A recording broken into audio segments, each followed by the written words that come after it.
Well, this is the first time you've had film from a loss to look at. I mean, do you look at it differently? I've lost games before.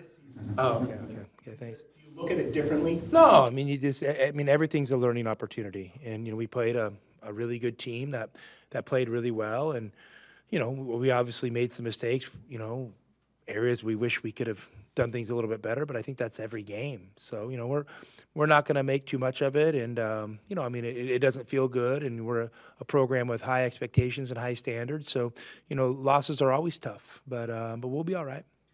Last year and even the year before, it seemed like this team always, your teams responded well to a loss and used that feedback. Do you expect? I mean, the jury's out. We're going to find out tomorrow night. I hope so. I mean, these guys, no one's been hanging their head. We've practiced as normal and operated just like we would any other time of the year. So, no, I'm excited. We got a great opportunity tomorrow to play a great team, and I think it's going to be a really exciting game. After watching the tape, did anything in particular stand out? Yeah, like I said at the presser, it's I don't know if it's a big thing or not, but maybe should have called a timeout, in that first half at the start of the game when there was no dead ball. You usually count on that dead ball to give you your first media timeout, but the game went almost over 7, close to 8 minutes without one, and I thought we were playing well. And then I felt like we got a little bit tired, and I think we had 3 turnovers in a row. You probably could chalk up to a little bit of just fatigue. And, maybe I could have did a better job there. You set this up a while back, the 3 games that we have here. What did you think going in? Back in the day when we covered Luke, he did this all the time, play good games to see where you're at.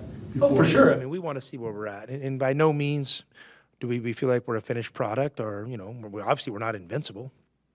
So we want to go out and test ourselves. And these December schedules kind of stack up like this sometimes. You get a couple of these Saturdays in December where you can play some marquee games. TV wants it, and it seems like people are more willing to schedule these this time of year. They've tested their team a little bit in November, got through their MTE. They want to play a couple tough games in December before they get to conference. So it just kind of plays out that way.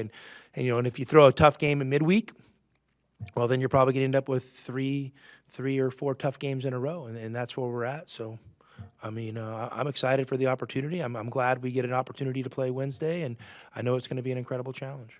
You talked about how that game Saturday came together with Fox and everything, but this game on Wednesday, did that start off with you and Nate Oates, or was that? I think it was just connections on our staff. We got connected, and I don't know if there was an intermediary or something that kind of put us together, but I think both teams were looking for another marquee game, and we got we're returning this game to Birmingham next year, so kind of a neutral type concept. So it was nothing crazier than that. You guys in Alabama, the first few weeks of the season, it was kind of neck and neck for number 1 in most points, number 1 offenses in the country.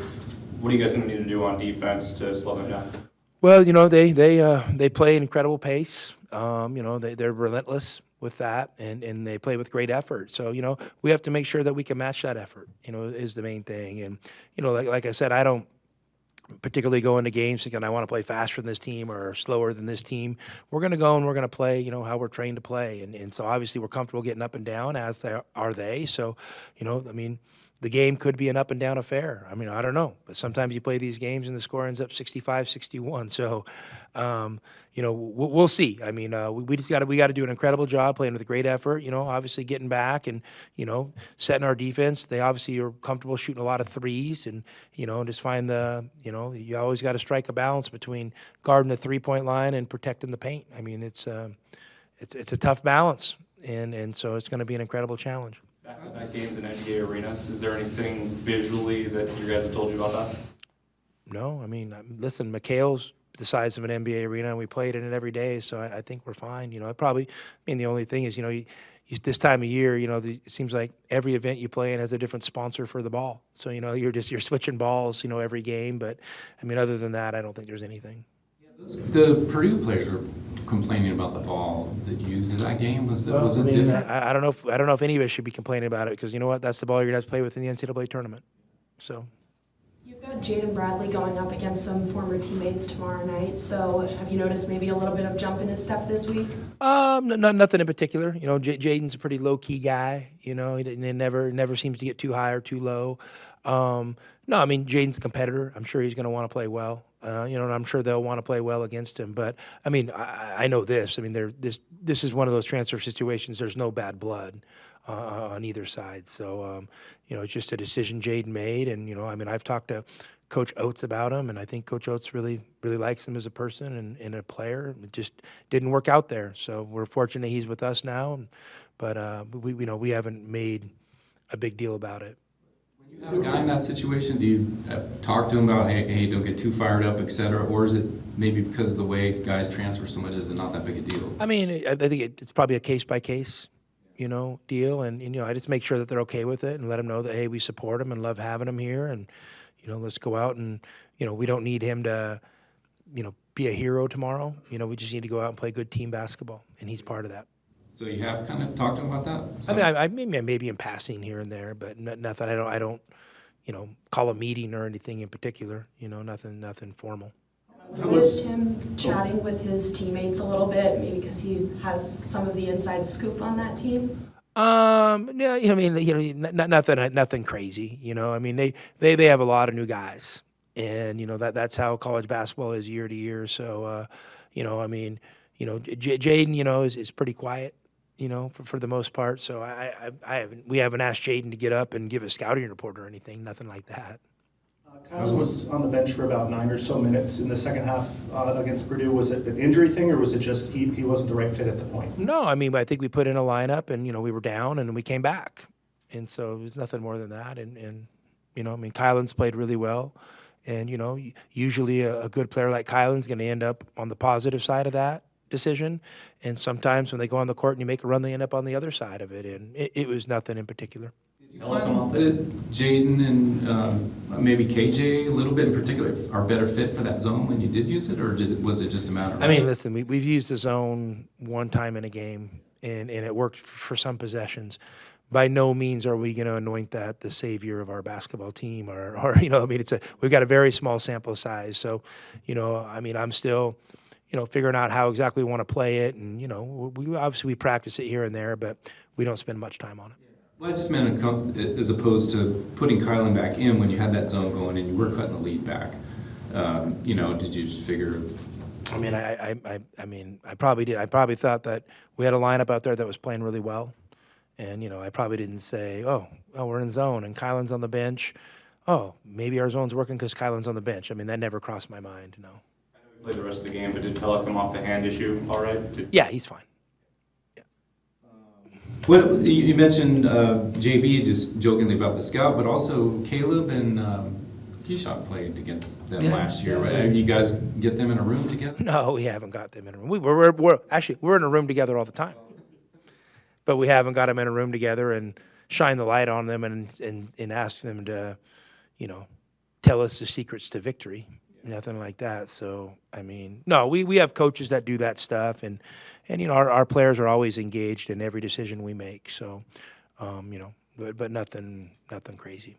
Court ruling the other day opened the door for kids to transfer multiple times without having to sit out a year. A pretty big impact potentially on basketball. What do you think about that whole? Wow. Oh, now we're going to get into this stuff. I mean, I think it's unfortunate.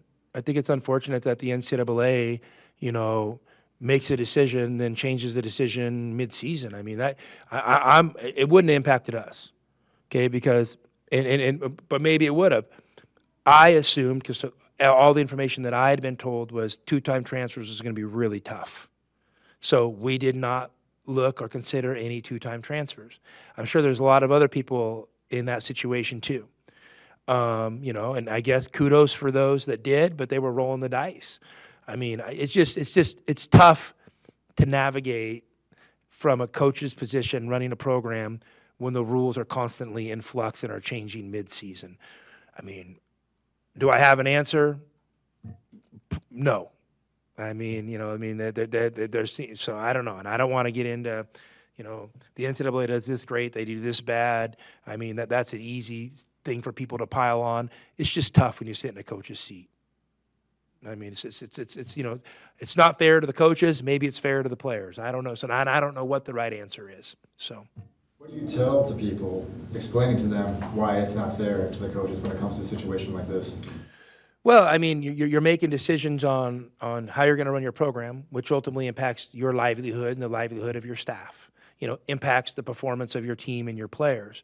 And if you're playing under one set of guidelines, okay, because you're told that two-time transfers will be really tough for them to be eligible, then, you know, halfway through the season, then they're all denied. Okay, and you're getting information from the NCAA that, hey, yeah, less than 20% of these guys are getting eligible. We're sticking to our guns. And then it changes like that. I mean, I don't know. I mean, it's just, I haven't had time to think about it too deep because I'm more worried about winning games with this team, but it's a tough deal. Question. You get to share a stage with Adia's program tomorrow. What does that do for Arizona basketball as a whole? Well, I think it's a really cool event. You know, I mean, I think, you know, it's, you know, I mean, whatever. You have a rivalry between Arizona and Arizona State. I think it's really cool that we're coming together for the state of Arizona for high-level Division I basketball, and all 4 teams are playing in the Phoenix Suns arena on the same day. I think that's really cool, and I hope other people are, you know, in the state of Arizona, you know, think it's a big deal and are coming out to support all their teams. And, you know, if you're a basketball junkie and you love men's and women's basketball, you get to come out and watch 4 games tomorrow, you know, from you know, your Power 5 teams in your state. And I think that's a pretty cool deal. Got a birthday bash planned for Vegas on Thursday, or? I got a game on Wednesday. Well, but you're going straight from there to Vegas, I got a right? game on Wednesday. Yeah. And if I did, Bruce, I'll invite you.